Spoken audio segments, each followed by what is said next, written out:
சரவணன் மீனாட்சி தொடரில் தனது பயணத்தை துவங்கி 2019ஆம் ஆண்டு வெளிவந்த சசிகுமாரின் கென்னடி கிளப் படத்தின் மூலம் வெள்ளித்திரையில் அறிமுகமானவர் தான் மீனாட்சி கோவிந்தராஜன். இதன் பின்னாடி வேலன், டிமாண்டி காலனி 2, கோப்ரா, அதற்கப்புறமாக 2K லவ் ஸ்டோரி ஆகிய படங்களில் மீனாட்சி நடிச்சிருந்தாங்க.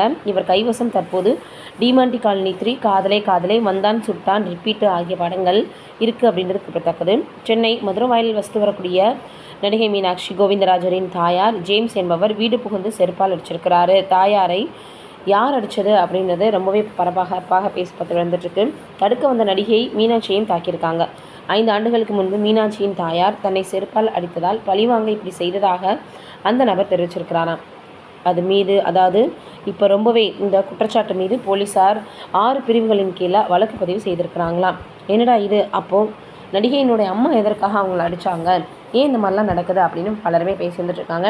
பொதுவாக சாதாரணமாக இருந்தால் பரவாயில்லை, இவங்க ஒரு செலிப்ரிட்டியாக இருக்கும்போது இது ரொம்பவே வைரலாக பரவி வந்துட்டுருக்கு. என்னடா இது இப்படி ஆயிடுச்சு அப்படின்னு எல்லோருமே சொல்லி வந்துட்டுருக்காங்க. ஒருத்தவங்களை வீடு தேடி வந்து அதுவும் செருப்பால் அடிக்கிறாங்க, போய் கேட்க போனவங்களுக்கு சேர்த்து அந்த அடி விழுகுது அப்படின்னா மிகப்பெரிய அளவில் அது வைரலாக பரவி வந்துட்டுருக்கும். பொதுவாக சின்ன சின்ன விஷயங்கள் அப்படின்னாலே, அதுவும் பிரபலங்கள், நடிகர்கள் அப்படின்னா ரொம்பவே வைரலாக பரவிடும்.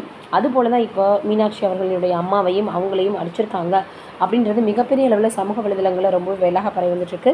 என்ன காரணமாக இருக்கும், 6 பிரிவுகளின் கீழே வந்து வழக்கு பதிவு செய்திருக்கிறாங்களே, இப்படியெல்லாம் கூடவா நபர்கள் செய்வாங்க, எப்போயோ அடித்ததை இப்போ ஞாபகம் வச்சுட்டு வந்து செய்கிறாங்களா, இல்லை வேறு ஏதாவது காரணமாக இருக்கலாம், இதெல்லாம் ஒரு காரணமா அப்படின்னு பலருமே சொல்லி வந்துட்டுருக்காங்க. என்ன நடந்தது, ஏன் இப்படிலாம் நடந்துச்சு அப்படின்றதற்கு போலீஸார் அவர்களுடைய விசாரணையினுடைய முடிவில் தான் தெரிய வரும். இதற்கு பின்னாடி வேறு ஏதாவது காரணங்கள் இருக்கும் அப்படின்றதா இப்போ எல்லோருமே பேசி வந்துட்டு இருக்கக்கூடிய ஒரு விஷயமாக இருக்குது. அது என்னவா இருக்கும், இல்லை இவங்க பொய் சொல்கிறாங்களா, அந்த மாதிரிலாம் எதுவும் நடக்கலையா, மீனாட்சி அம்மா யாரையும் அடிக்கலையா அப்படின்றத நம்ம வெயிட் பண்ணி தான் பார்க்கணும். நீங்கள் என்ன நினைக்கிறீங்க இதை பற்றி அப்படின்றத மறக்காமல் கீழே இருக்கக்கூடிய கமெண்ட்டில் சொல்லுங்கள்.